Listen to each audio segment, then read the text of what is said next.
In this video, we're going to start talking about statistics. Statistics is how to collect, organize, analyze, and interpret numerical information from data.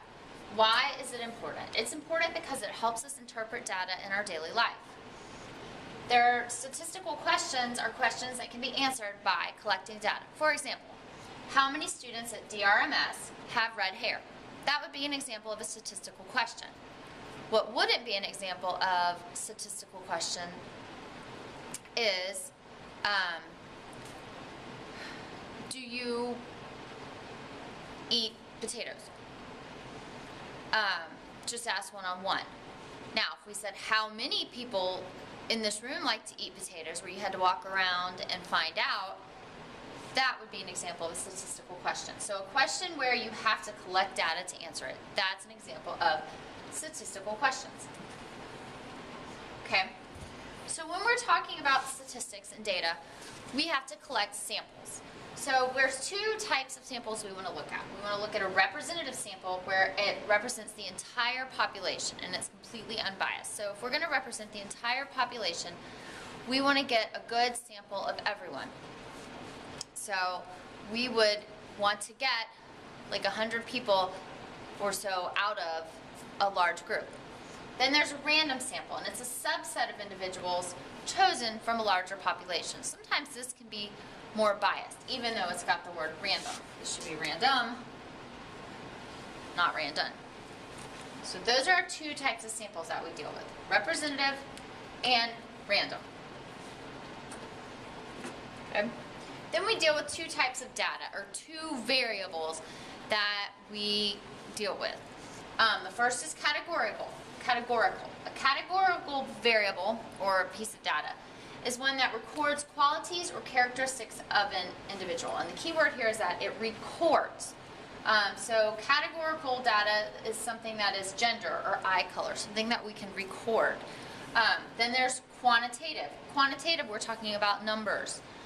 So it's a variable that measures a characteristic of an individual. So something like height or weight or age. So again, quantitative, we're talking about numbers. Categorical, talking about gender or eye color. So it's not dealing in numbers.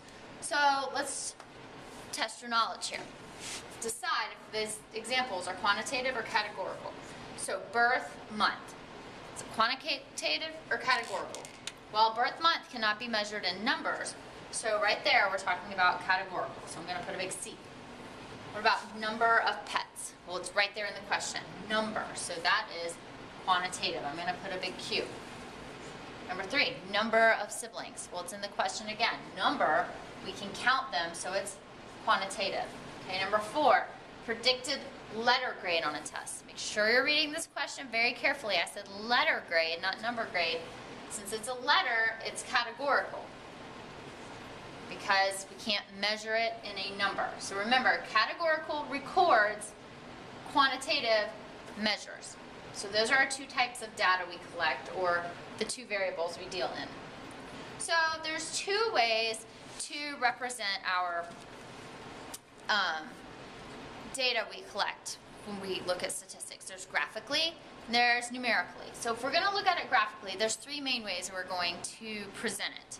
And we'll learn more about these as we go along. But our three main ways that we're going to use and describe and show our statistics are with dot plots, histograms, and box plots. And hopefully you've seen these before, especially these two.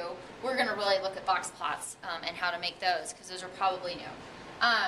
But a dot plot, you just kind of draw your number line and you're going to plot your dots. You can use circles or X's or hearts or whatever you want to do.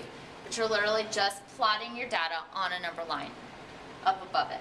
A histogram looks a lot like a bar graph, but there's no space between your bars, and your intervals should be very even. So as you can see, this last one was drawn a little incorrectly, but you get the idea. So here's our histogram, again, showing our data. Then we have this box plot, and it has these, it's really called a box and whisker plot, has these things that stick out. They represent our whiskers, and they can go to any outliers. And an outlier just represents some piece of data that sticks out from the rest. So maybe I'm talking about test grades, and everybody makes A's and B's, but then one person made a 20. That person would be the outlier because they really stand out. So when you're looking at data graphically, you want to be able to look at the distribution of the data. And by distribution, I mean the shape. So if we're looking at this box plot, the shape and distribution would be that most of it's over here to the left, and it really comes together in the middle. Okay, so the other way I said we could show our data, other than graphically, is numerically. And we're going to get into more of this in other videos. But by numerically, I mean by measures of center, and it's also sometimes called measures of central tendency, and by that I mean mean, median, mode, and sometimes we put range over here as well. And these you should have heard of before. Mean, we mean average, median, middle number, mode, we mean most. And then measures of spread, and this is going to go along with our box and whisker plot, where we talk about the range, the interquartile range, and the standard deviation. But this is how we describe our data numerically. So as we get into statistics, we have a lot we're going to learn, but this is just a little introduction into it.